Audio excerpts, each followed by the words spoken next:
Hey everybody, this is Josh McKinney. I just want to welcome you to episode 49 of the I Suck at Jiu-Jitsu show. Now I know today, the hope, the goal, the idea, Monday, June 1st, was to release the episode 50. And, episode 50 is still being worked on. It is still getting ready, but it is going to be amazing. I don't feel like I ever commit on this show. I don't feel like I'm ever like, oh, this is going to be so good. And it's like, all right. I don't think I'm ever like, oh, this is going to be so good. I just kind of usually will let people draw their own conclusions out of fear of overselling. But I really believe that this episode, and I also, I don't know if I'm supposed to tell you guys, but I'm doing a giveaway with it. And I'll just tell you guys now, if you listen to episode 49, maybe you're not just here for the episode 50 excellent giveaway, the ebook that I wrote and audiobook with it, Simplifying Jiu-Jitsu. This will be totally free to listeners of the show. Even if you're already signed up for our email list, it is still completely free for listeners of the show. And just that in itself, the ebook in itself, I would be willing to say, and this is including my knee cut instructional that I made with BJJ Fanatics that I really felt good about, I really loved, I really enjoyed doing. I'd be willing to say that this ebook is the best creative thing that I have ever done jiu-jitsu wise, or creative thing that I've ever done probably. What you'll find is I pretty much put a lot of the stuff that I preach and I talk about and I explain on the show into an ebook. It's very short, very simple, very easy to read, but I really think that somebody reading that ebook could be huge for their jiu-jitsu. We break down the 5 positions that I always talk about that we only train at my gym. We break down the order of importance. We break down everything in the ebook. I'm so excited just about the ebook alone. Now what we're going to do for episode 50, I actually didn't plan on telling you guys what we were going to do, but I just made the statement what we're going to do for episode 50. So I guess I better tell you guys. We are going to do something called the perfect practitioner. And I think you can always probably look at things and say maybe nobody's ever done this before in jiu-jitsu, but I'm pretty sure that nobody has ever done. I haven't listened to every podcast ever, but I'm pretty sure nobody's ever done anything like this in jiu-jitsu. What we're going to do is instead of going with one guest where we take like a deep dive into their backstory, into their opinion on something, we take quite a few dives with different interviewees. Some of the people confirmed are going to be, I'm actually in like an hour and a half going to record with Kyle Watson, and he and I are going to discuss, and he's going to kind of go through with me to the ideal game plan, the ideal way to get good at stand-up, get good at takedowns. That's something people struggle with. And my dad, Steve McKinney, is going to be on, also a black belt. If you guys haven't listened to his episodes, I assume you guys have listened to his episodes. I don't know how he pulled it off, but both episodes that he is recorded on are like the 2 highest interviews that there are on the show. And so I'm going to have him on, and we are going to discuss what it takes to nutrition wise to be a practitioner. And it's not the perfect competitor. Okay, so you don't have to go in thinking that this is going to be like a competition focused thing where you're going to be left out if you're not a competitor. It is the perfect practitioner. We're going to touch on some competitive stuff, but the main idea of it is going to be what would be perfect for a jiu-jitsu practitioner. How could they set up? I actually just confirmed, I think this will be fun too. I am going to have my wife on for a segment of it. We're going to talk about the pros and cons of what it is like training with a significant other and what it's not like, because we were together for a very long time before she ever started training. And we can discuss those pros and cons, some of the fears that people have about their significant other training, and some of the hopes that they have that maybe aren't true about their significant other training. You know, we're going to break this down, and I'm going to try to get a few more interviews. Usually I have stuff planned out very far in advance for the show, but this one, I'm really just trying to make it as good as possible. And so I'm trying to get a lot in there for you on top of the free giveaway of Simplifying Jiu-Jitsu. Now, that's enough about episode 50. We're still on episode 49. Episode 49 is really, really fun. I really think you guys are going to like it. It came about because I was messaging with my friend Danny O'Donnell. If you guys don't know who he is, he runs the Open Guard Cast. It is a podcast with he and Jake Watson, and it's similar to this, to be honest. They do a lot of jiu-jitsu interviews, but I think something that differs with them is Jake is probably one of the most active competitors in the world, and they will really, really push match breakdowns, and they'll really do a lot of other interesting stuff. And it's funny, it seems like a lot of people that they have on, like Jake kind of knows through either fighting them or fighting their teammates. But as me and Danny are talking, and I wanted Danny to be on, he said, hey, could we both be on, Jake and I? And I loved the idea. And Jake and I actually met at Purple Belt when we fought. That was the first time we ever met. We became friends, and it was we get into the story, so I won't get too deep into it, but just a really cool group of guys. I really like both of them. And the only mistake that I made with this podcast was stopping the recording. About an hour in, when we were done with the episode, I paused. We talked for like 30 minutes more, and it was about jiu-jitsu, and it was a ton of fun. And I wish that I had recorded that, but I promise what I did record is really good. It's really fun. I really know that you guys will enjoy it, because I know I did. I had a lot of fun with those two, and they are just a hilarious group of guys. So without further ado, here is the episode where the Open Guard Cast takes over the I Suck at Jiu-Jitsu show.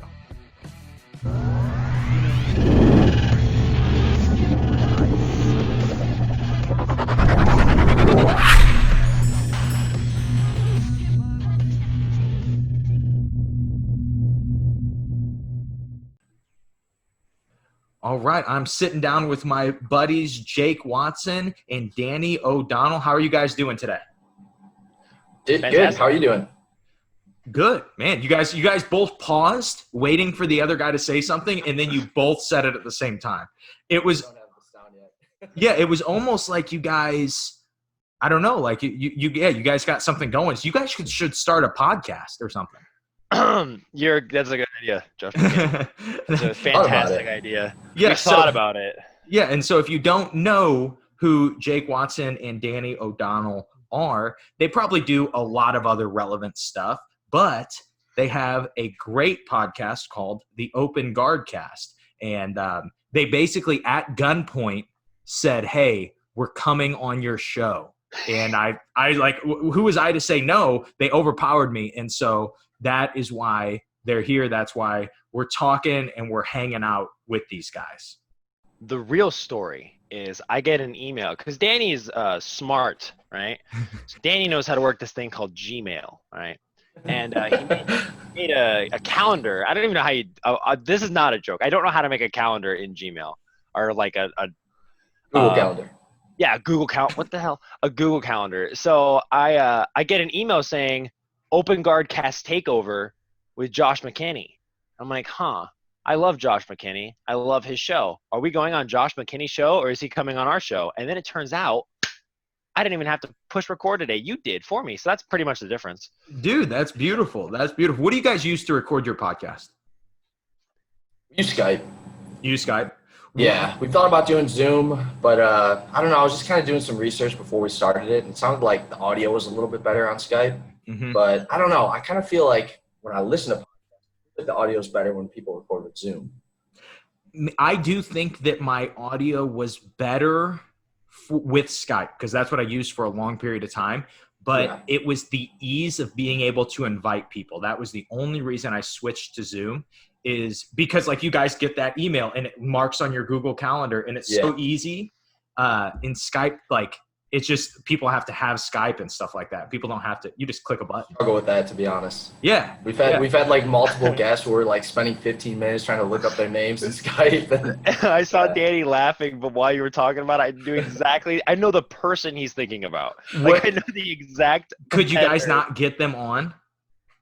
No, just Connor DeAngelis didn't know how to use Skype.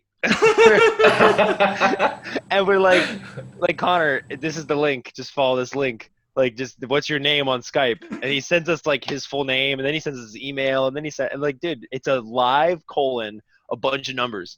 And then we finally got him on after literally 25 minutes. Like we had like a time slot. Luckily, I didn't have anything else to do the rest of the day. Otherwise, I would have been like, dude, I can't do the podcast now.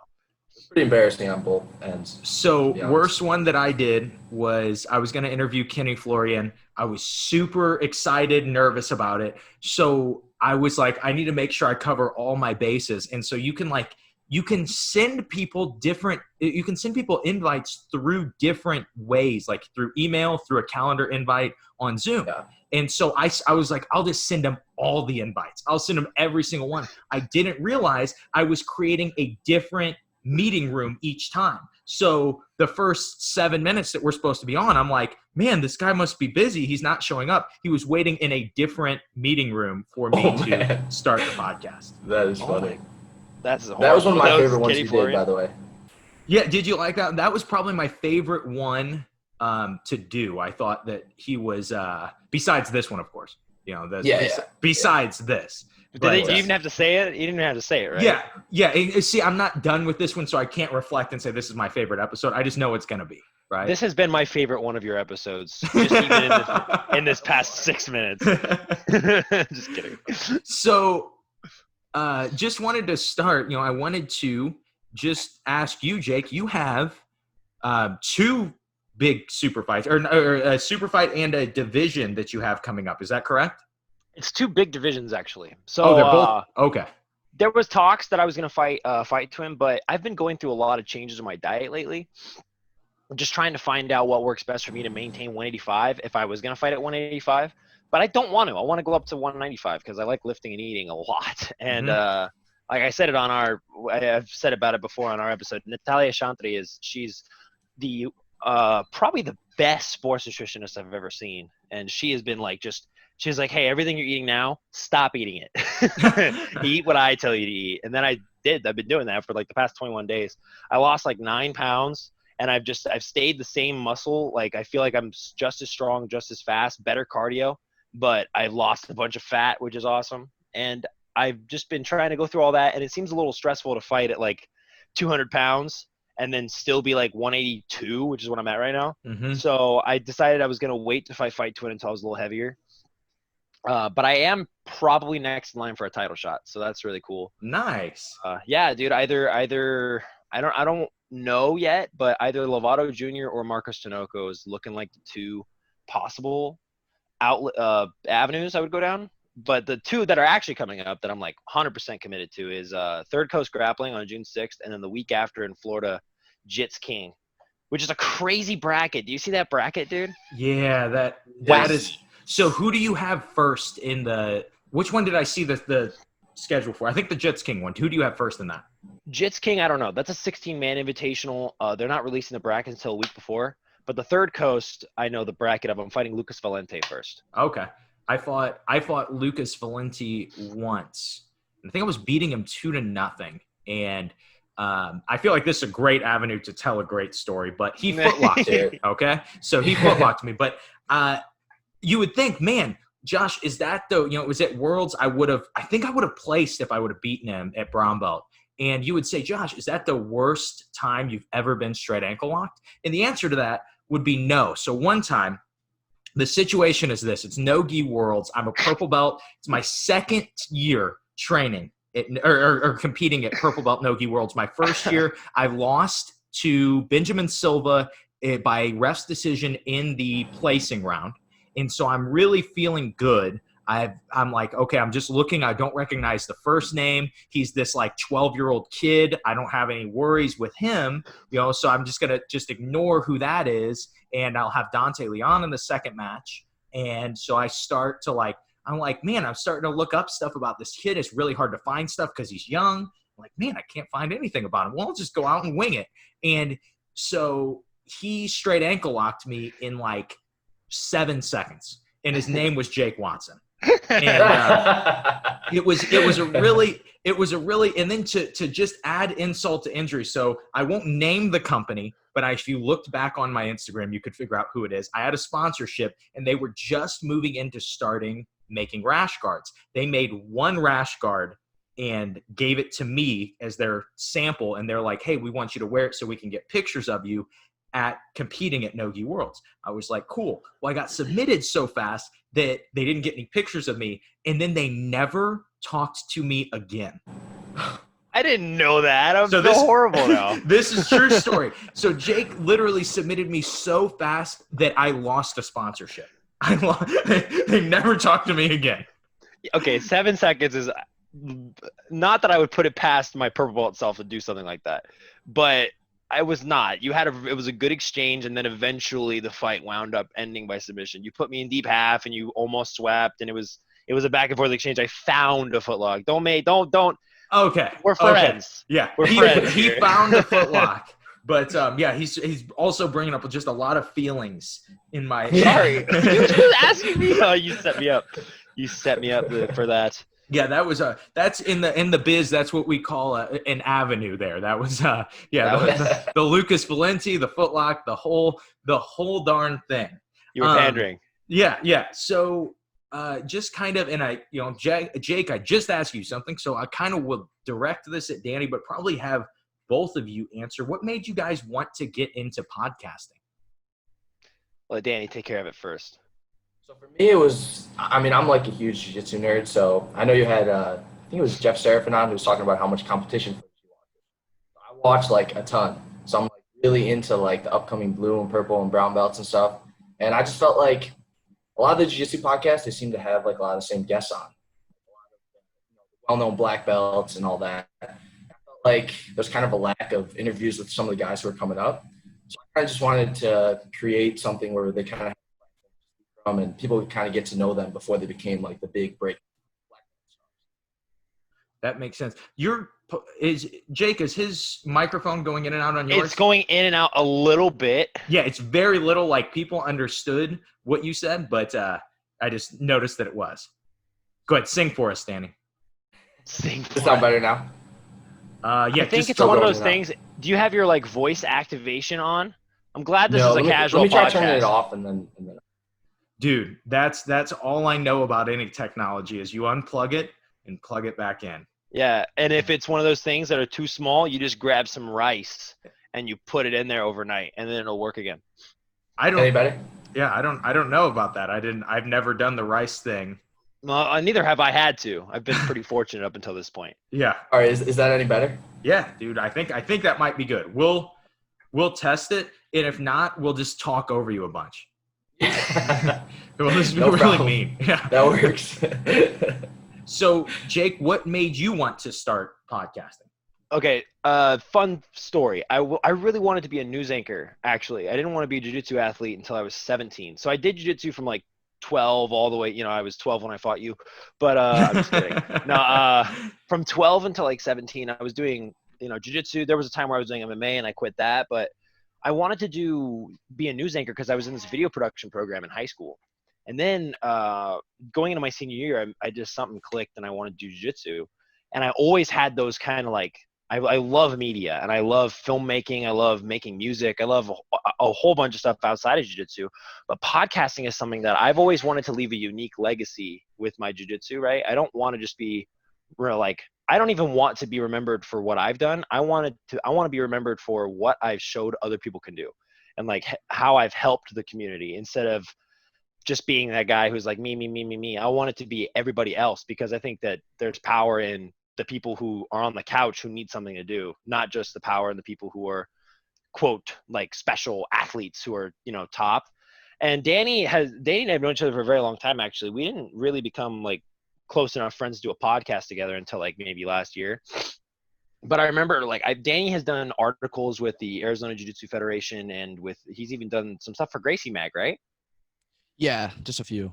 But Yeah, a few Oh, things for that Gracie. sounds better. You sound like you're a different man now. I updated some of the settings. He updated the software. Now he sounds like Yes. I want him to read me a bedtime story. Yeah, tonight. seriously. Get a job with what's that app? Calm. Get a job with them. I'll put some super nice. I'll bust out the guitar, play some super nice music, and have you read us like a little tale. That'd be awesome.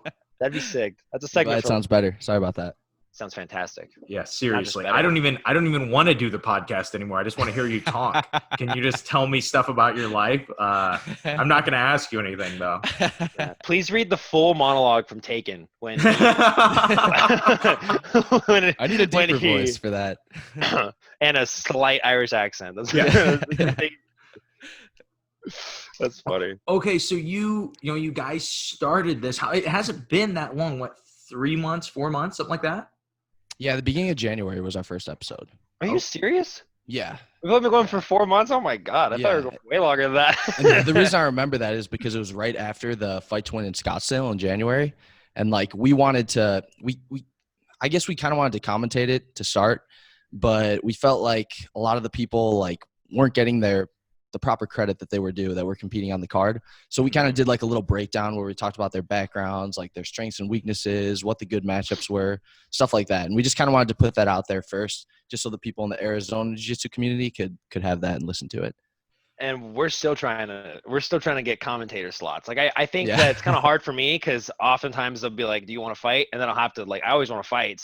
I just say yes. Mm-hmm. But if there's ever an opportunity, if any promoters are like listening to this and there's like, hey, we don't have a spot for Jake to fight or whatever, or for Danny to fight too. Danny is a very talented jiu-jitsu athlete too. I think people forget that when they come on the show. They're like, oh, Danny, do you do jiu-jitsu? And I'm just like, oh, like no, of course he does. He's like cool. Super good. I don't mind if they forget. Yeah. You gotta surprise them. But when you said, if there's any any people that run tournament or run super fight shows, you don't have to worry about that, because nobody listens to the show. So it's just gonna be I mean, this is the biggest audience that there's ever been, just having 2 people on the show. Were your first double guest? Yeah, this is my first couple that I've ever had. I didn't put much thought into that until this morning. I was like, oh man, I've never had 2 people on the show at one time. That's weird. You're going to ask us like the newlywed game? I have my whiteboard here. So Okay. So we're doing it right now. We'll go newlywed game. You got to write your answer down, Jake. Let's say this. If Jake was on death row and he gets to eat one last meal, okay? So it doesn't have to be like a 3-course meal. If you name something, if it's a steak, but if it's a steak, you got to make sure to guess what cut it is. Okay. Jake, do you have your answer? No, I don't have my answer. Yeah, there's so many foods I like. Oh, dude, you got to know. You're on death row, man. I do. What did I do? Let's go, Jake. I've got my answer in my mind. You got your answer? Oh, dang it. Okay, wait. It's just one word, okay? It could be anything. Hey, you can't be giving hints. What? Oh, yeah, you're right. All right. What did I even do to get on death row? You straight ankle locked me. I became president, and then I remembered. Wait, can I get 2 guesses actually? Yeah, sure. Sure, we'll give you 2. The first one's In and Out. Guess again. Pasta.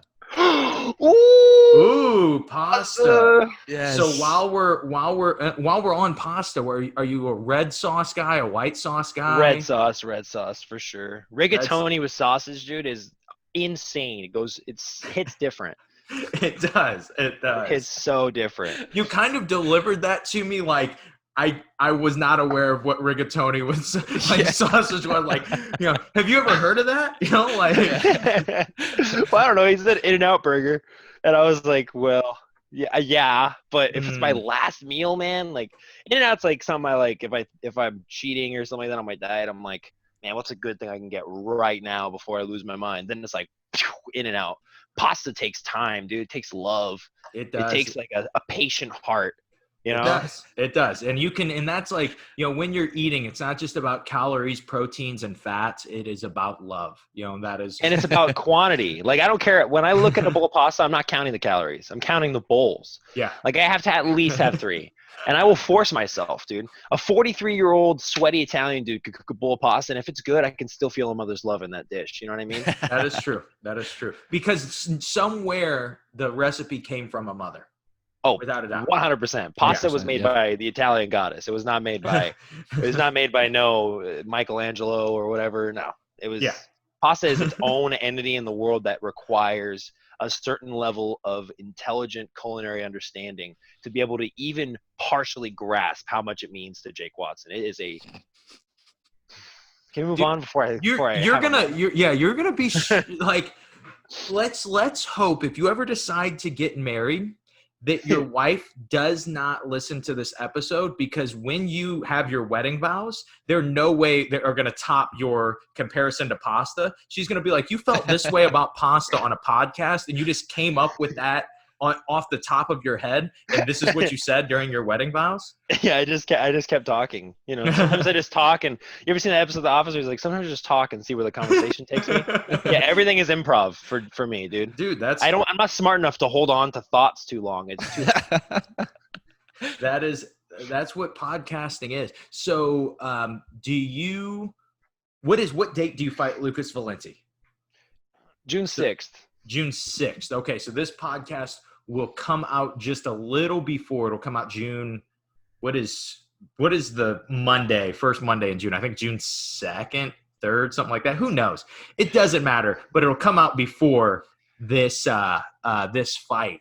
Do you have a super secret game plan that you're willing to share with us? I've been watching a lot of Dan Gable lately. No, I'm gonna. So you're gonna.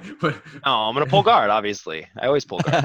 You're gonna pull. What else do I do? Do you ever seen me do a judo throw before? Lucas has got a good guard. I don't want to deal with it. Yes. And he probably knows that's what I'm gonna do. You know what I mean? He could look me in the face and be like, "You're gonna pull guard," and I'm gonna go, "Yep." This guy's a guard puller. Do you think that you will? Do you think he'll play on top?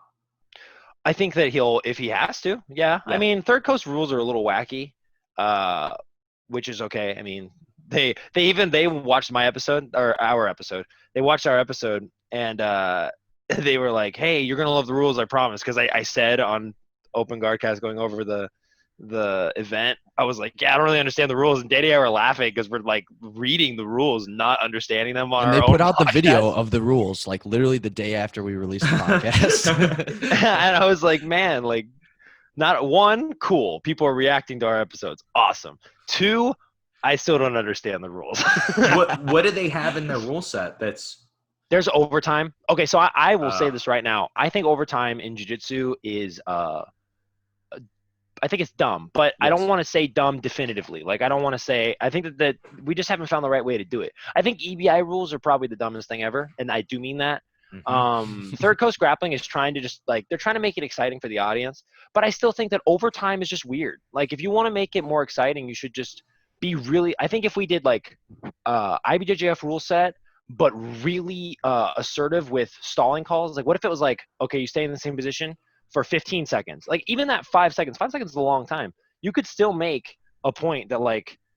Three penalties and then you're DQ'd. No one's going to want to stall in 50-50 or in lapel guard is a big stalling position that no one calls stalling on. Dude, lapel guard is super boring to watch. I'd rather watch a 50-50 fight than lapel guard fight because you can just wrap your lapel. And I'm not like bagging on anybody. I'm just saying that like that's another position that should be called for stalling.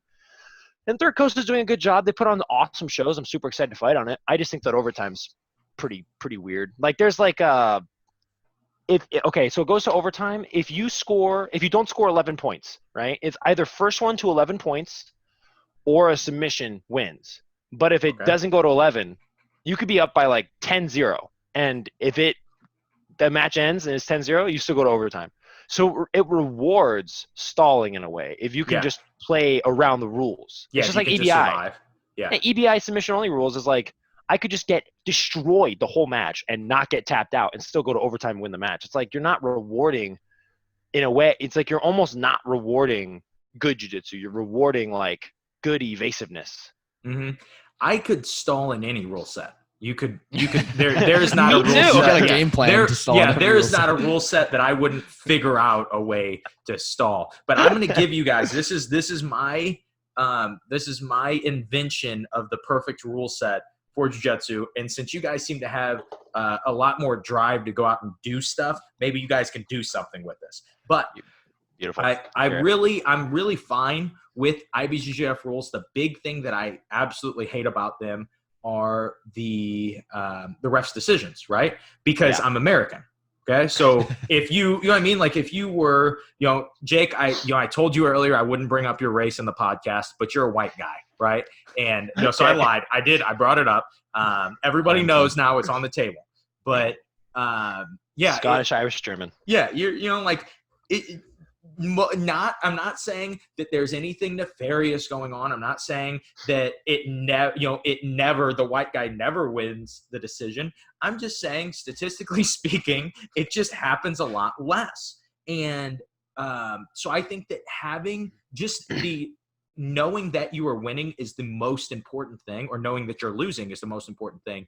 So having a criteria, if you watch wrestling, like collegiate wrestling, even though the score is 4-4, there is somebody winning because they have a criteria of ride time, or they have a criteria of the last person to score, or the last person to, or whoever had the highest scoring sequence. Meaning, if my takedown was a 4-point takedown and you got 2 2-point takedowns, I would still be in the lead because it was a 4-point takedown. So just having something simple to where it gives us to where ties aren't as common, right? If every criteria is the exact same, then you could go to a referee's decision. But that's just one of the most frustrating things for me, is when I'm competing against somebody and I'm like, man, I think I'm winning. It's 2-2. So I should go really hard. And then you open yourself up for, something, because, And so that's just something that's always frustrating to me, is like, you're just never sure if you're winning, Mm-hmm. I like that. I think that's smart. If jiu-jitsu can come up with certain different levels of criteria to indicate who is actually doing more in the match, I think it would require more referees. Yes. Which IBJJF probably doesn't want to do. Uh-huh. But I like it. I just think that there's got to be something that's fair for everybody, right? Yeah. Fight to win is like, as far as submission only rule sets go, I really like fight to win because I like the model. I think that the refereeing sometimes, like there's a lot of people who, for instance, recently Roberto versus Gabriel Almeida is like huge. People were like, Roberto got robbed. It's like, but then you left it in the hand. First of all, they say submit the fight, right? Obviously not always possible, especially with those two guys. Those guys are monsters. I fought both of them. They've both submitted me. So it's like, I know how good they are. I'm not saying that, oh, boo, they should have done better. But I think the model of like, hey, whoever threw the most submission attempts out there, that's the criteria. Whoever tried to finish the fight more. And that should be it. And then after that, it's just who was more aggressive. So I think they're trying to follow a certain criteria. But that's not really applicable for a tournament. You know what I mean? Or at least it doesn't seem like it. Yeah. They probably could. It probably could be like, hey, here's a submission only, no point tournament. Here's the criteria. There's 3 refs for every single event. Winner moves on. And that seems fun. But then it's a tournament, and then more people are going to find a way to stall around the rules and stuff like that. You know what I mean? You throw one submission and then lock them in 50-50. It's like, I think people, I don't do it. No matter what the rule set is, I feel like people find a way to game it. Like EBI, sure. like you said, Third Coast, they're going to find a way to get into overtime. IBJJF, they're going to utilize the advantages. So I definitely agree with you, Josh, like saying that there should be, some sort of criteria like ride time in wrestling, something similar to that, where there's less discretion from the refs. But yeah, it's pretty hard. I think every rule set you'll find some sort of loophole. Yeah, for sure. I think also this is my second idea for jiu-jitsu. I think at a professional level, all athletes should be forced to be on steroids.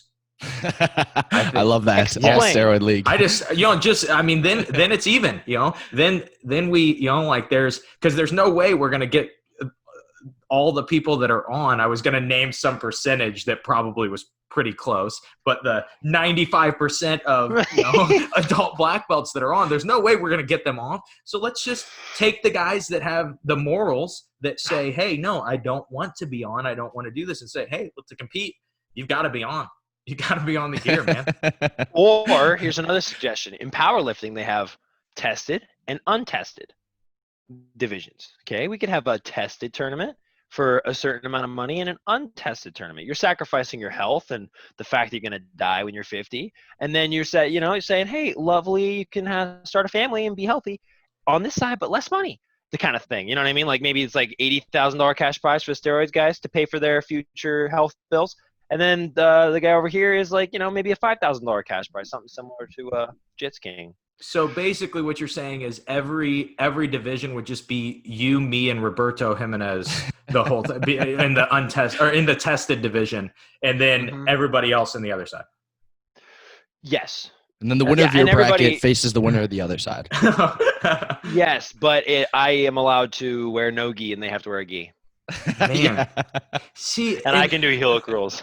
And that's like, I feel like the mastermind group that we have going right now, I don't see any problem that couldn't be solved. You know what I mean? Right now, what are for sure. Yeah. What are other problems facing? Let's think of it like this. What would you guys do to cure COVID-19? That's a big one. This is tough. Yeah. That's a tough one. Oh man, like 15 different ideas just cycled through my head, and none of them were okay for broadcast. Not a single idea was PG. I would fly. Okay.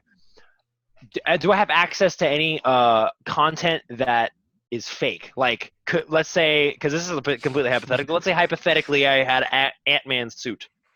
Okay. Hypothetically speaking. Okay. Yeah, I'm in. Yeah, we're probably 6 months away from the technology, so yeah. That's okay. We probably already have it. It's at Area 51 or wherever. So I get my handy robotic fly that flies any distance. I ride on the back of that in my Ant-Man suit that I go all the way down to the Pentagon, of course.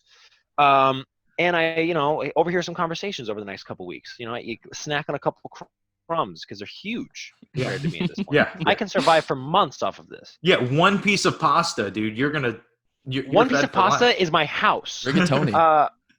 Rigatoni may be a little small for a house. I'm thinking more perhaps a massacholi. Ooh, man. Yes. Yeah. No Al Forno sauce though, because if I had massacholi Al Forno, my house would be in ruins. It'd be in shambles. So, as I was saying before, you guys tried to deter me from my ideas with pasta talk. I am stronger than that. I would overhear some conversations. Maybe listen. Hey, what did Joe Biden have to say over here? Oh, Pentagon, super important papers this way and this. Okay, cool. Oh, Mr. Obama, former President Obama. Did you say that COVID-19 is? You have it's in here. Okay. So I get all the information over a long period of time, and then I find the cure because they have it.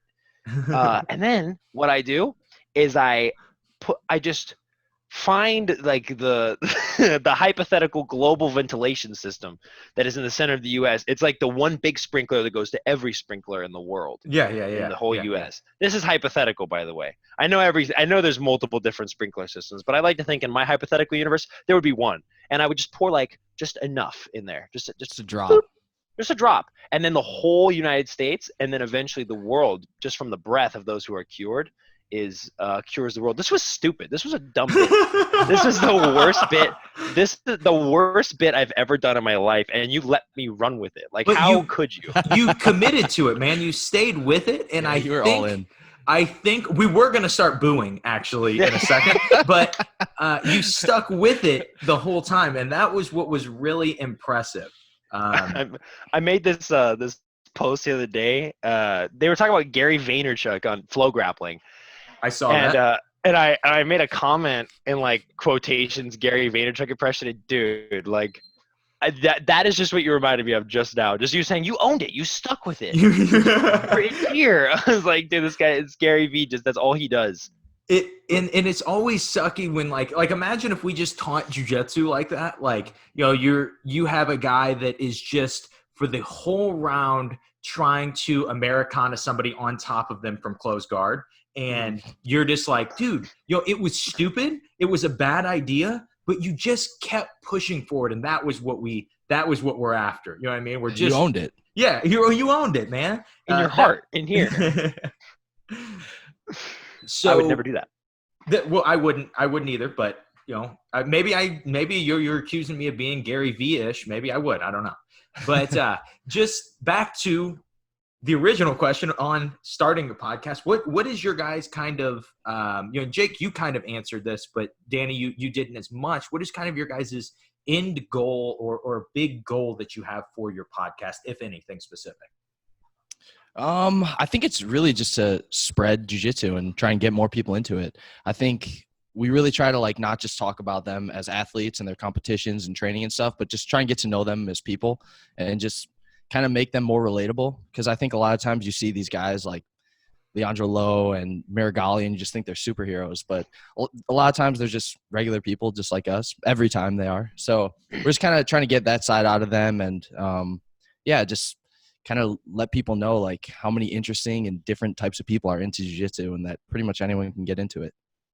Man, that's really cool too, because it's so common to for people to like come into the gym and assume like, oh, you're a black belt. That jiu-jitsu is all you do. You know what I mean? Jiu-jitsu is what all you do. And I think that can be good because it is a lot of what people that are higher level do. But it's not everything, you know what I mean? Like there are so many other things, and some people it probably is, but those people are losers, and so we don't want that to happen.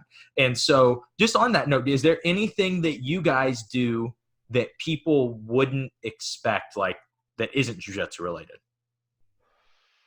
Jake, you go first. Okay. So like what's a little interesting and what was very comparable to how you do it is like we're not super. It's a conversation. Like a podcast shouldn't be like, we're here with Josh McKinney. Josh, how are you doing on this day? It is May 23rd, 2020. Josh is a black belt in Brazilian Jiu-Jitsu. He's not Brazilian, though he does look oddly Brazilian. Josh, how are you this day? You know what I mean? Like we're not like super talking up here all the time, super stiff. It's like a conversation. We want to become friends with the community too. So I think one thing that I think we do differently, we run a similar format. Like I joke on the show, this is a joke I tell all the time, is that like I don't have a brain. Like I'm just super dumb and Danny's super smart. And I will pay Danny that compliment. Like the reality of the compliment is that Danny's like a journalist powerhouse. Like this guy knows freaking everything. Like I could ask him like what happened at this tournament in the final and he would like think about it. He'd be like, I think it was this, and then look it up and it'd be right. And I am like, I don't even remember I don't remember like certain fights that happened for me a year ago. So this is just the cool dynamic that we have. One thing we do is we really get to the bottom of people. Like we talked to Malachi Edmond, and that guy is deep person. Like, and we just had him going off about anime and gaming, and I was like, dude, this guy's awesome. And I think that we just try to run our podcast like it's a conversation, man. It's just super fun. Like I've never had more fun doing something like related to jiu-jitsu that isn't me directly doing it than I do with the Open Guard cast. It is so fun. Yeah, I think to build off that, you mentioned Malachi. I was going to actually say, like, he's someone who, since I've watched him compete, he's just won everything. Like, pretty much all the tournaments he competed in, outside of, like, Worlds and Pans, which he'd still be on the podium. He was always winning, doing really well. And, like, his backstory was just about how he lost for, like, 7 years straight. So it was pretty cool to, like to humanize him in that way. And he just talked about, like, how hard it was coming up and, like, all the struggles he went through. So, like, to get those kind of stories out of people, I think is really cool and really valuable for people listening. Because, like, I personally thought Malachi was just winning gold medals in every single tournament he ever entered. But he was, like, telling us he didn't even win his first tournament until, like, 9 tournaments in or something like that. So it was just pretty cool and different to hear that from him. And Devontae, like, the very first thing we didn't even talk about jiu-jitsu for the first, like, 20 minutes of the episode because he was talking about baseball and football. And he likes tennis. Like, I was like, dude, who is this guy? This guy beat my ass like bad. And this guy, like, I made a joke about a Yankees hat, and he told me that if I ever defaced a Yankees hat, like, that New York would consider it sacrilege and I'd get, like, beat up. I'm like, dude, Okay, man. People really get intense about sports teams. And I say that too, though, like we do that in jiu-jitsu too. You know what I mean? Yeah. Like, you know what I Yeah. mean? If somebody ran around with your patch on and was like, these people are trash, you'd be like, oh, we got to stab that guy in the face. We've got to kill him, In the face. Yeah. And so it's funny that it happens. Like, but then we look at people that are really into specific sports, and you're like, dude, look at you wearing that Patriots jersey. You don't even know the Patriots, and it's like, we do something really similar. It's like, I think it's fun to realize the dynamic of people in jiu-jitsu. Though we are cool to other people in jiu-jitsu, we're really just huge nerds about jiu-jitsu. Yeah. 100%. I think that is, with this COVID-19 thing going on, I've had students message me, just chatting with people, being like, man, do you think people are gonna come back to the gym? And I've heard a lot of people in business and stuff say, like, yeah, you're gonna have to change things. Things are not gonna be the same for jiu-jitsu. And I just disagree with that, because a lot of normal people wouldn't come back to the gym, but normal people don't do jiu-jitsu. It's not, Yeah. you know what I mean? It's not a very normal thing. Like, oh, I went to this place where everybody could kill me, and they started showing me how. I signed the waiver, and I'm going to now pay them monthly to continue to show me how to do it. And I'm going to sacrifice everything to make sure that I, go to the gym. I'm going to work 8 hours a day, and then I'm going to drive straight to the gym and train for an hour and a half or two. And then I'm going to go home, and that's going to be my day from now on. Normal people don't do that. It's not a normal thought process. And so I think it's just so much fun to kind of see the dynamic of, like, how nerdy jiu-jitsu guys are about jiu-jitsu. And then usually it causes them to be nerdy about other things too. Mm-hmm. Yeah. I feel like once you get to, I know a lot of people make jokes about like blue belts getting their blue belt and leaving the gym, but I feel like once you get to like midway through blue belt, close to purple, I feel like you're pretty much all in with jiu-jitsu. Like, people don't usually leave after that. They're pretty much obsessed, because it's pretty hard to get to that point. So, I mean, I don't see those people not coming back to jiu-jitsu. Yeah, for sure. Those are the addicts. It is. And you build such camaraderie with your team. Like, those become your biggest friends and stuff, because you're like, I don't have any free time to do anything else but train jiu-jitsu. And these people have something really, important in my life that we have in common. We're going to all probably keep training together and, keep hanging out. And so that's like, that's been, I think, one of the toughest things for most people that are struggling right now because of COVID-19, that like they can't train jiu-jitsu. It's, if they could still just go and hang out with their friends from jiu-jitsu, it would make things so much better for them. You know what I mean? It'd be so much easier. Oh yeah, 100%. I mean, like, just your social circle, like how much it grows when you start jiu-jitsu. It's like you just start to meet these people from all these different walks of life, and it's crazy. Like, yeah, it's just nuts. Like how many people you end up interacting with and how many new friends you make. So yeah, it's kind of hard to find a social circle similar to that in like other realms. Sorry, no, I was gonna say that. Like, especially starting as a kid, I was gonna relate it to like me starting as like 8 years old doing jiu-jitsu. Was I don't know any other social circle. That's all I was gonna add. I was like, it's like me not having that. Like, I have like 5 friends from high school that I hang out with, maybe 5 to 7 friends, and everybody else is like my family in jiu-jitsu. So that's what I was gonna add. Yeah, and it's interesting. Like, I started a little bit later. I started when I was 14, and people will always ask me stuff like, well, what did you do before that? What were you doing? What were you interested in? And I really don't have any good answer. I'm like, nothing. It was literally one day, everything, the world opened up, and I was like doing jiu-jitsu, and it was like, I think it happens for a lot of kids in different sports, but for me, it was jiu-jitsu. I got in and I said, well, I'm going to be, I'm still with the first coach I ever had. And I said, I'm going to be here for the rest of my life. I'm going to just keep doing this. This is fun. I've never had friends before. I've never gotten to do anything like this before. And this is a blast. And I think it's really cool. Like, for people that, that want to either try training or have left training for a while, and they feel like they lose all those friends. When you come back, everybody's so excited to see you again, and they're like, Oh yeah. you know what I mean? Like that's a really cool thing about jiu-jitsu. Do you guys, so Jake, you said you have like, you know, a few friends from high school. Danny, do you have any non-jiu-jitsu friends? I do, because I didn't get into jiu-jitsu until a little bit later. So I was already in my early 20s when I started jiu-jitsu. So I grew up playing soccer and was on like travel teams, club teams, my high school team. So I had a lot of friends from that scene. But yeah, I would say most of the people I'm friendly with now are jiu-jitsu people. But yeah, like for you guys, I mean, it's probably completely different because you started when you were so young. So it's like as you were growing up, you were meeting all those new people in jiu-jitsu, and you know, a lot of people stay with jiu-jitsu for a long time. So I'm sure like it's probably different for me than it is for you guys. Real quick, Josh, how old do you think Danny O'Donnell is? I was gonna say I'm the oldest one on the podcast again. Okay, so this is tough because I met Danny. I know I was a purple belt when I met Danny. I remember. And so when I was a purple belt, I was like 18 to 20, I think was how long I had my purple belt. So I was probably like 19 at the time. Man, I couldn't. So I'm 26 now. Right. I would be really surprised if you were like much older than me. I'm going to, you did say you're the oldest guy, but I'm going to guess. I'm just going to say 27. What is he at? 30? Oh my gosh.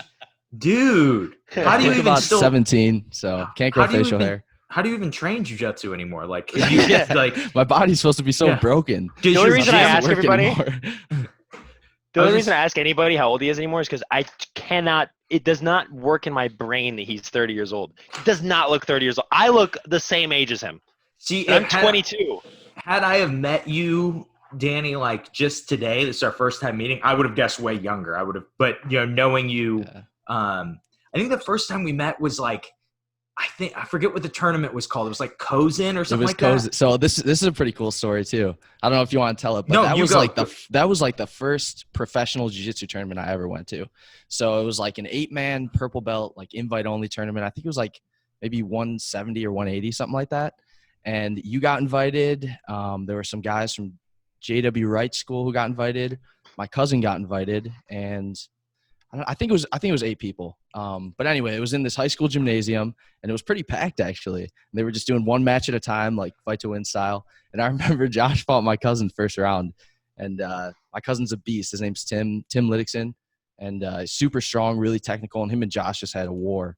It was so fun. And then after that, we talked to you and your dad for a while. So that was an awesome tournament. It was. Cool. I don't know why we just can we talk about a match that I win? Oh my gosh. But yeah, I fought Tim, and that, I think it went into, I think they had some weird overtimes. Yeah, it definitely went to overtime. I almost feel like it went into multiple overtimes because they used to do this thing where it was 1 minute overtimes, first score. And if there was no score, they would just restart you standing again, and you would keep fighting 1 minute overtimes until that's exactly how it went. I don't know how many overtimes it went to, but you guys kept going out of bounds, and you would pull guard and you try and pass. I remember it just being a super, super tough fight. I almost feel like he took me down towards the end of one of the overtimes, but then he like just dominated everybody else in the division. I was like, this jerk, I hate this guy. The hardest fight was definitely you guys, or the closest, I should say. Yeah, but that was cool. And then I think we fought not against each other, but we both fought on like Respect 3 or 4 or something like that. Yeah. Is that correct? I think it was the third one. Yeah. Okay. And so then I think we trained together after that too. Yeah. The next day we trained at JW school. Yeah. It's always tough to remember like how you met people because you are friends with them on social media and stuff. And so I'm like, yeah, I know Danny. I'm like, how do I know Danny? When did we meet? And then like, I'm like, I know Jake. And then like, I'm walking with a limp and I'm like, oh, that's how I know Jake. That's right. Yeah. That would be that. Yeah. That's pretty funny. I don't know. I that's like kind of how the open guard cast works too. It's like, I just try to, like when I fight, I don't like to have no animosity or any like I don't like to be mean. Like I'm a guy that's in the bullpen like trying to talk to you if you're down to talk. Like obviously if somebody has their headphones on, I'm not gonna go, hey, hey, talk to me. I'm not like that. I'm not like socially awkward like that. I'm just like if people are talking, they're like, hey, what time do we go? I'll have a conversation with them. And I really like to get to know people because I feel like when we're done competing, I'm going to wish that I had friends in the community because I have big goals. Like I know Danny and I have these super awesome, like, we know how far we can take everything that we do, just like you know how far you can take this and everything like that. And I feel like we are well equipped to do it. We just got to we don't want to sell out for nothing neither. You know what I mean? Mhm. And one of the things that makes us special is that we're like trying to all be friends with everybody in the community because we love the community and the people are the biggest part of the community. So I don't know. If you would have beat me that day, I feel like we would have been the same level of friends because I Yeah. would have talked after the fight anyway.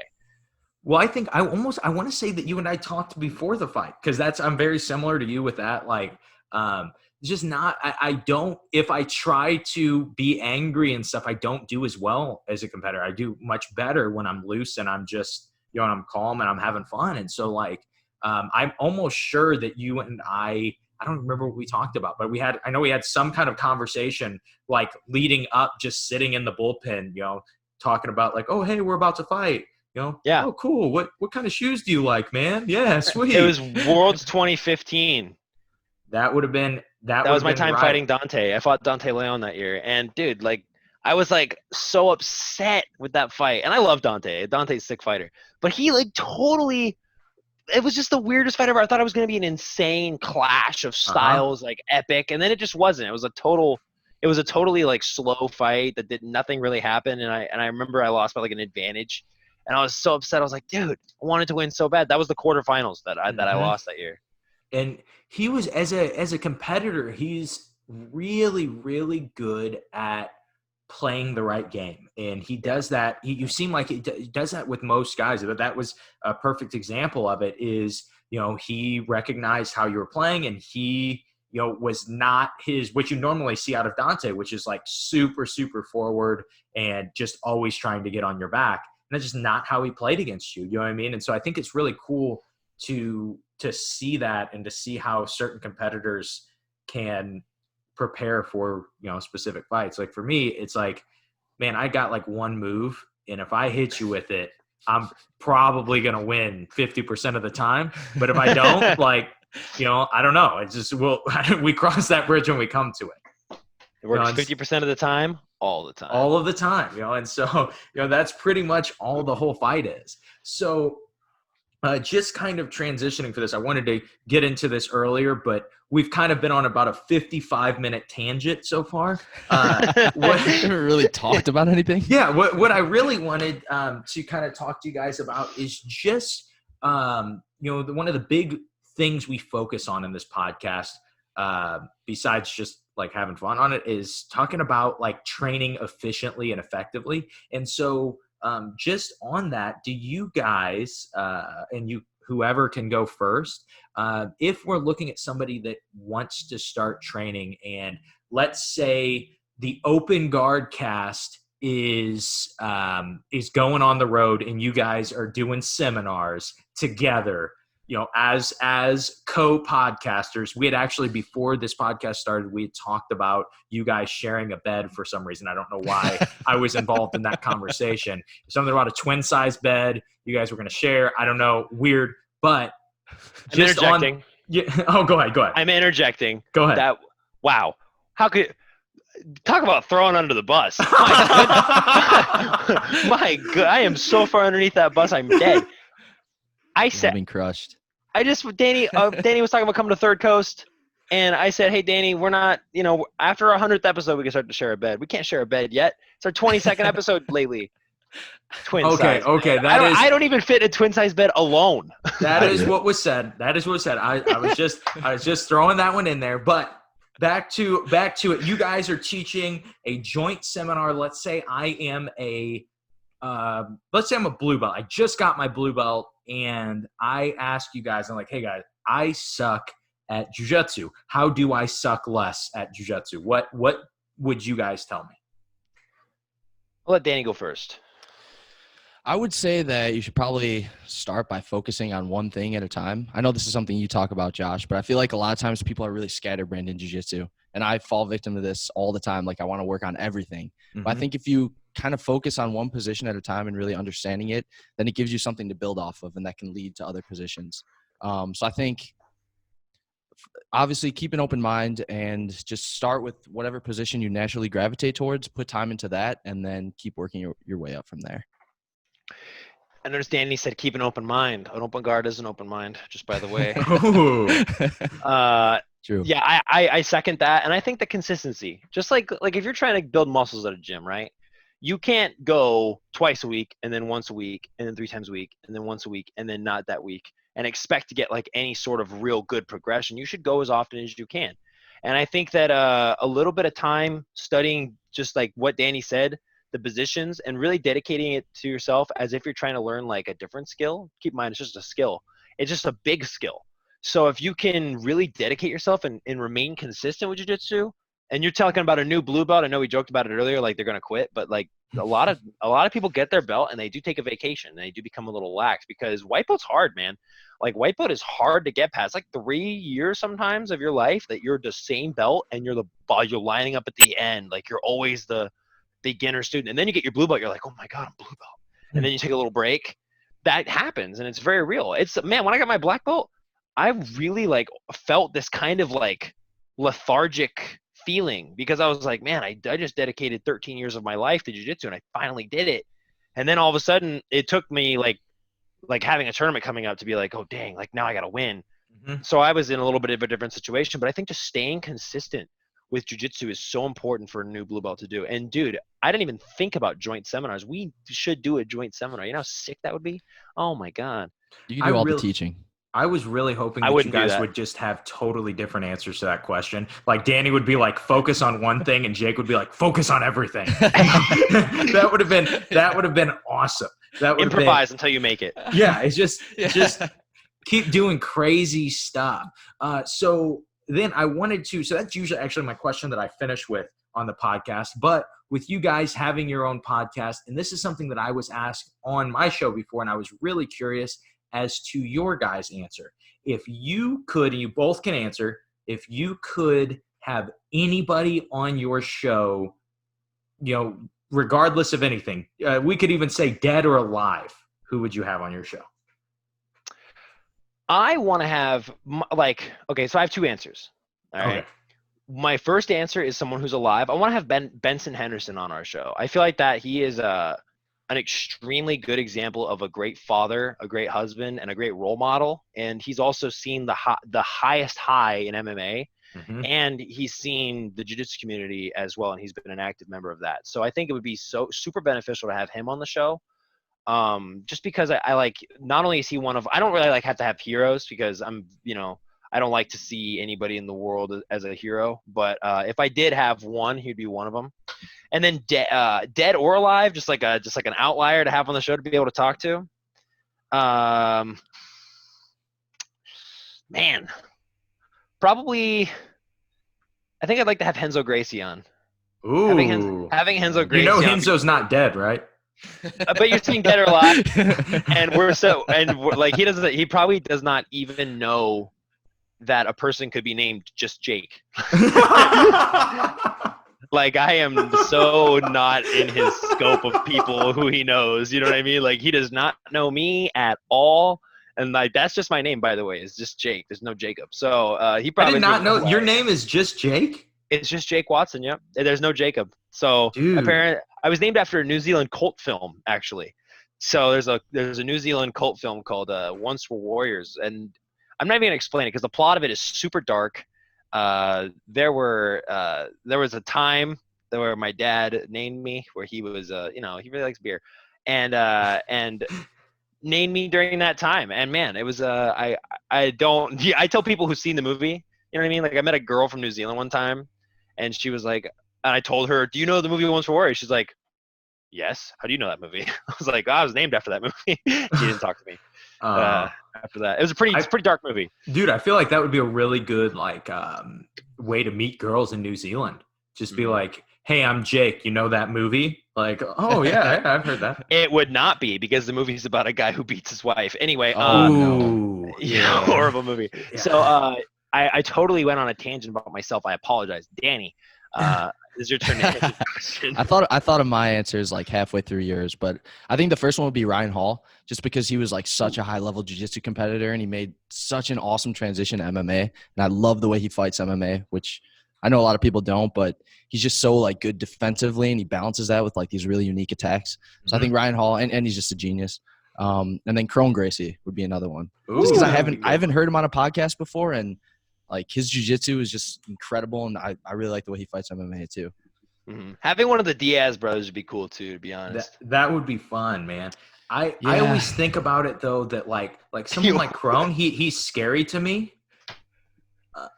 I think he's laughing at my reaction to the Diaz brothers. I was like, Did you guys watch the Diaz brothers? That was the most mundane. That's the most mundane reaction I saw ever. this interview with Nick Diaz recently. It was maybe a year ago now, but he was just like giving one-word answers. You just like couldn't get anything out of him. I was like, I'm not going to be the guy to pull anything out of Nick Diaz. Yeah, whatever mood he's in, that's what you're getting. Yeah, but it's like that. That's a perfect example, though. There are people that I don't want to have on my show because I'm afraid of them, and I don't, I'm terrified of him. Like with Henzo, I'm sure that I would be talking to Henzo, and he would ask me something about like. Yeah, I hate guard pullers. And I'd be like, well, I pull guards sometimes. And then you would just see him reach up on his camera and then he would just be off the show. And I'd be like, oh, that interview sucked. Well, I would post it and that'd be hilarious. It'd go viral. For sure, dude. I think that you know what's funny is we've never had anybody come on our show and ask us questions except for one guy. It was Rolando Sampson. He actually asked us questions and it was so fun. Dude, that's so awesome. Like that they get that it's an interview podcast, but again, it's a conversation. So you can ask us anything. You know what I mean? If a guy comes on our show and the first thing he does is ask us a question, cool. Like the show's about you, brother. Like you can do whatever you want on my show. Yeah. Don't get naked. Or if you're on this one. Yeah, exactly. See, like on this episode, I go bottomless every episode. I've talked about that. I mean, that's a given. Every podcaster does that. The camera only hits like mid chest. I'm good. And so I feel like I can think better if I have no restrictions. And so that is why you go bottomless on the podcast. Yeah, that's from Thor. There's a guy from Thor did that too. Is that true? Yeah, the doctor from Thor, he like. Oh yeah, you're right. Yeah. That's. I was gonna say that was an underrated movie, but the second one is. I love the first one and the third one, but the second one, it's not as good. It's just not funny. It's just dark, and you're like, oh, this is weird. It is. It's pretty dark, and too Skyrim for my tastes. Yeah, exactly. But I feel like the coming back with the third one was so good. They did such a good job making that. Just saying, you know what, we're gonna take our coolest, toughest guy and make a mockery of him through this whole, this entire show. And so, I really like that one. I dig that one. Okay, so just to finish off, also on the note of having people that ask you questions on the podcast, I think that probably I've only had one person do that too, and that was I had Jamie Kilstein on, who is has a podcast. He's a comedian. Yeah, his podcast is really good. It is, yeah. And so he's it's kind of weird how we met. He's one of my 6-year-old student's uncles, and he came in town one time, and I didn't know who he was. We trained, and one of my students goes, "Hey, that guy's famous." And I was like, what do you mean? And he's like, I've seen him on Joe Rogan before. And I was like, really? And so like I start talking to him and he becomes one of my friends. But, he's a super, super professional podcaster. He's had a few really big ones, and then he has one right now that he still does. And so him coming on, he asked, I was like, man, I feel like I'm getting interviewed. Like I should have prepared for this. I only know how to ask. I don't know how to answer all these questions. But that can be really fun. But we're a little over an hour right now, so just always like to finish on this note for you guys because people always have cool stuff to say if they're interesting people. Is there anything that either of you guys want to say to finish? About what? Anything, dude. Anything that you could just be like, yeah, June 6th comes up. Be sure to watch me. Be sure to get your Jake Watson t-shirts, something like that. You can Anything you want. You guys can plug your own podcast right now. You guys have the floor. Shout outs to Break New Ground, Gee sponsor.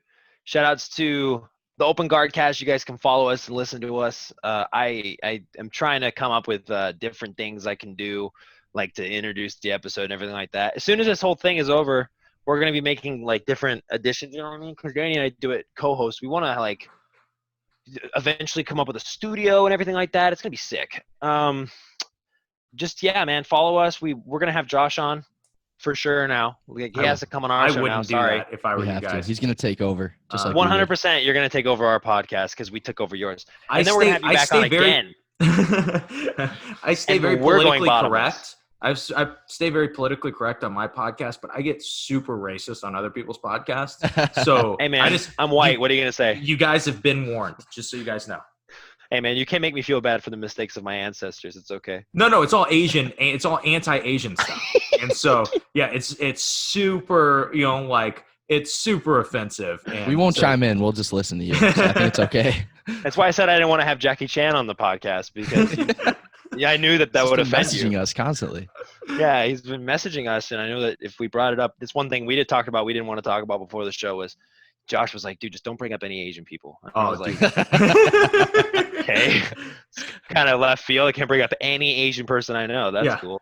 Or anyone who even looks Asian. Like if you're white, but your eyes are a little squinty, don't bring them up.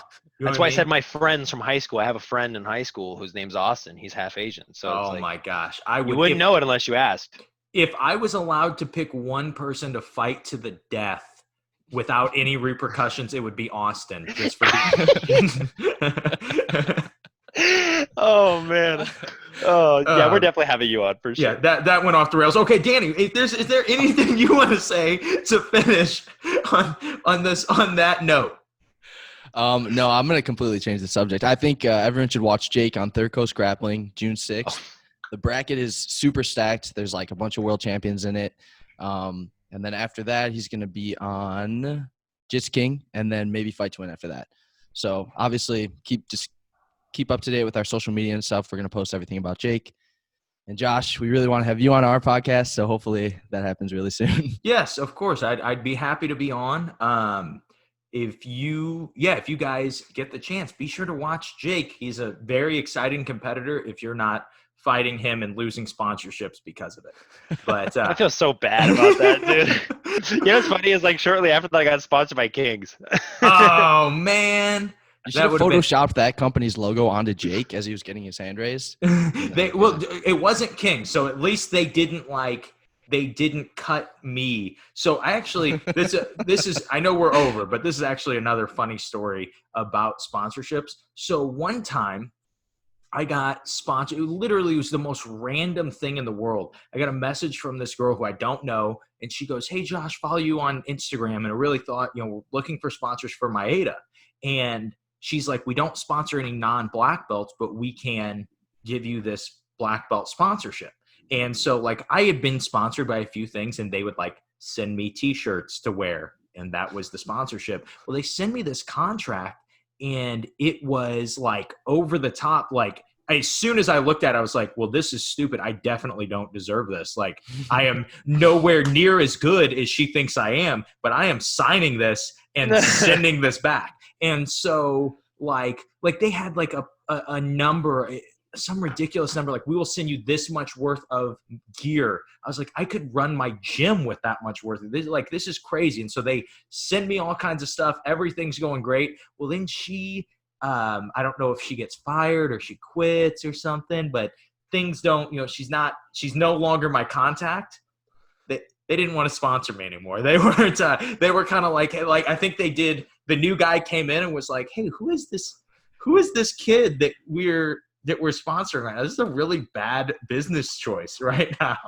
And she had some sort of ulterior motive. Yeah, I don't know. But she was into you. Yeah, She found out you were married and quit. Yeah, I'm not above. I wouldn't be above that. In my, like if I told my wife like, "Hey, these people want to pay me this much amount of money per month to wear their gis, and the only reason I'm getting it is because this lady's got the hots for me," she would be like, "How much?"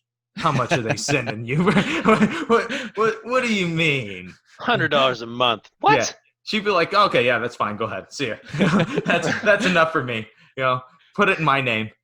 Put in my name. Yeah, but that is everything. All the questions that I have for you guys and all the energy that I have to put into this podcast, because you guys just wear me out. You talk way too much. But that is all I got. Thank you guys for being on the show. Of course. Thank you. Thanks for having us. on. We really appreciate it. That was super fun. And there is your episode. I really appreciate Jake and Danny both being on. I would love to have those guys on again sometime. Those two are, as you guys, I'm sure you laughed during this episode.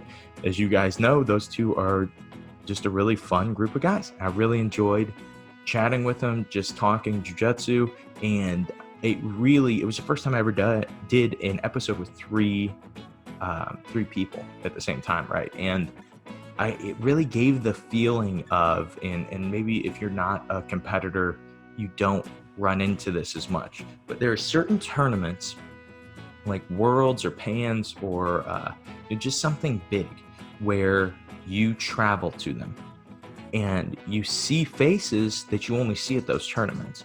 They're your friends, but you only see them, once or twice a year, because you're less likely to just say, hey, I'm going to make a 20-hour drive to go hang out with you guys for a weekend, but you'll make a 5-hour flight to go and compete in that same area. So it's really common to have friends like that jiu-jitsu competitive friends, and that's how I feel I am with Danny and Jake. The times that I talk to them, the times that I see them, besides just like messaging on Instagram for whatever reason, are when we're at Worlds, when we're at Pans. And it sucks because we're not able to do that this year with coronavirus. Pans and Worlds are both canceled. There are a lot of those friends that you see once or twice a year, and you don't get to see them this year.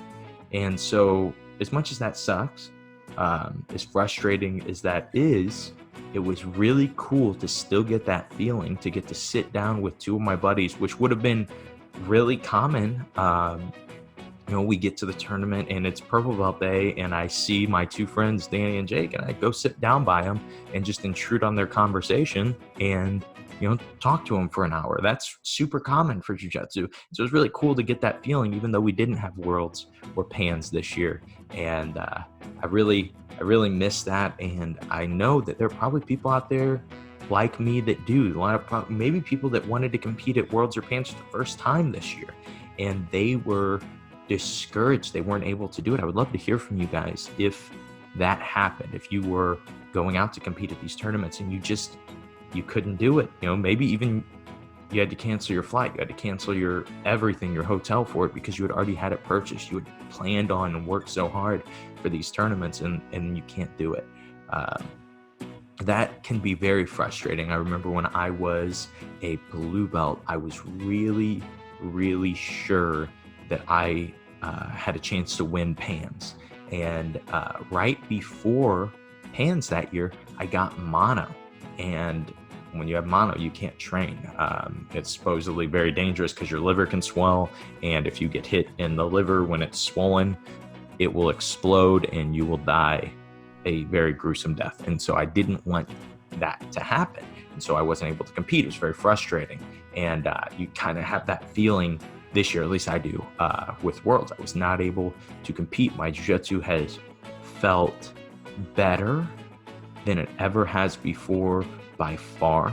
I really was excited to get to, I told you guys that I have invented my own guard, and I was so excited to get to play it. I was so excited to get to play this guard system that I literally have spent the last 8 months working on every single class. And I wasn't able to do it. It was frustrating, but you know what? You live and you move on. There are people that probably have it much worse than the guy that is a black belt and couldn't play the guard he wanted to, So as we move forward, our next episode is number 50. It's the big one. It is what we have been pushing towards, what we've been hoping for, what I'm so excited about. I promise you, you guys will love this episode. I know you guys love most of the episodes. I always get so much good feedback, but if you're listening to episode 49, most likely you've liked some of the other ones, 1 through 48. And so that will be what we are doing. That will be our kind of our big part in or our big thing that we've been pushing towards. So really excited about the Perfect Practitioner. Episode 50 comes out next Monday, June, what is that, 7th or 8th? I don't know. You guys can figure it out. Next Monday it comes out. You guys are not going to want to miss it. You guys are not going to want to miss the free giveaway of the ebook / audiobook either. You guys have a great rest of your day. I hope that everything goes good for you this week. I hope you're back to training. I know June 1st, a lot of people were able to get back. And most importantly, I actually think being back to training is more important than sucking less at jiu-jitsu right now. But it's always how I finish the show. So I hope that you guys suck just a little bit less at jiu-jitsu.